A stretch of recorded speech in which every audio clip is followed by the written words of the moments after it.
এই একটা পাপ যদি কেউ না করে ইনশাল্লাহ সে জান্নাতে যাবে, যতই পাপ করুক না কেন।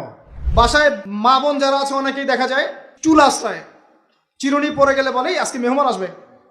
কি আসবে আজকে? মেহমান আসবে আজকে বললেই শিরক। বাসা থেকে বের হচ্ছেন, আপনার পাঞ্জাবিটা একটু আটকে গেছে, আপনার স্ত্রী বলছে একটু বসে যান, অমঙ্গল হতে পারে, বসেন, বাস মুশরিক, শিরক হয়ে গেল। মুসলিম সমাজে রন্ধ্রে রন্ধ্রে শিরক। এখন রাস্তাঘাটে উঠতে বসতে পেপার পত্রিকা খুললেই শিরক। পেপার খুলবেন রাশিফল, সিংহ রাশি কন্যা রাশি, দিনটা কেমন যাবে বিশ্বাস করলেই মুশরিক হয়ে যাবে।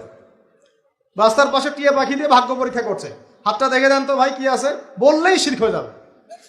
আংটি বিক্রি করছে, আংটি পরলে রোগ ভালো হবে, হাতে দিল রোগ ভালো হবে এই উদ্দেশ্যে, মুশরিক।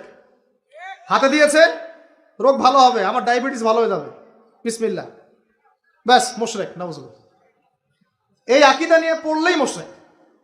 মুসলিম সমাজে অহরহ শিরক আছে। আর আবু জেহেলের যুগে কি ছিল ভাই? আবু জেহেলের যুগে অনেকদিন বলেছি মেজর 5টা সমস্যা ছিল। কয়টা? মেজর 5টা, মাইনর সমস্যা অনেক, মেজর 5টা। এক, আবু জেহেলের যুগের বেশিরভাগ মানুষ শিরক করতো। কি করতো ভাই? লাত, উজ্জা, হবল, মানাত এইসব মূর্তি পূজা করতো। এখন হয়তো মুসলিম সমাজে এটা নাই ঠিকই, কিন্তু মুসলিমরা এখন কবর মাজার পূজায় শুরু করেছে, করে নাই? মুসলিমরাও এখন নেক্সট সুরতে ধোকা খাচ্ছে। শিরক তো আমাদের সমাজে চলছে। শিরক কি হয় কেন আমি লেকচার দিয়েছি, দেখবেন মুসলিম সমাজে কত শিরক চলছে। আবু জেহেলের যুগে শিরক ছিল, এগুলো বলতে থাকলে এটা নিয়ে আলোচনা করতে হবে। আলোচনার টপিক আমার আজকে অন্যরকম। আবু জেহেলের যুগে কি ছিল ভাই?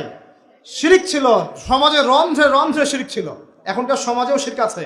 তারা লা ইলাহা ইল্লাল্লাহ না পড়ে শিরক করতো, আমরা পড়েও শিরক করি। আল্লাহ পাক আমাদের সবাইকে শিরকের পাপ থেকে হেফাজত করুন বলি আমি। এই একটা পাপ যদি কেউ না করে ইনশাল্লাহ সে জান্নাতে যাবে, যতই পাপ করুক না কেন। জেনা করেছে, মদ খেয়েছে, মিথ্যা বলেছে, অনেক কিছু করেছে, শুধু শিরকের পাপ করে নাই, আল্লাহ তাকে মাফ করে দিবেন ইনশাআল্লাহ। বিশ্বাস করলেন না কথাটা? নবীজি বলেছেন এই উম্মতের যে কোনো ব্যক্তি যতই পাপ করুক না কেন আল্লাহ পাক সমস্ত পাপ মাফ করতে পারেন, কিন্তু শিরকের গুনাহ আল্লাহ পাক মাফ করবেন। তওবা করে যদি মারা না যায় মাফ করবেন না। একটা এক্সাম্পল দিয়ে বোঝাচ্ছি, তাহলে ক্লিয়ার হয়ে যাবে। মনে করেন কেউ একজন জেনা করেছে, তওবা করার সুযোগ হয় নাই, মারা গেছে, নাউজুবিল্লাহ। এখন আল্লাহ পাক কিয়ামতের মাঠে এই জেনার পাপটা মাফ করে দিতে পারেন, যদিও সে তওবা করে নাই। যদিও সে তওবা করে নাই, আল্লাহ পাক এই পাপটাও মাফ করতে পারেন। কিন্তু একজন ব্যক্তি শিরক করেছে, তওবা করে নাই, কিন্তু এই অবস্থায় যদি কাল কিয়ামতের মাঠে আল্লাহর সাথে সাক্ষাৎ করে, আল্লাহ তার গুনাহ মাফ করবে না।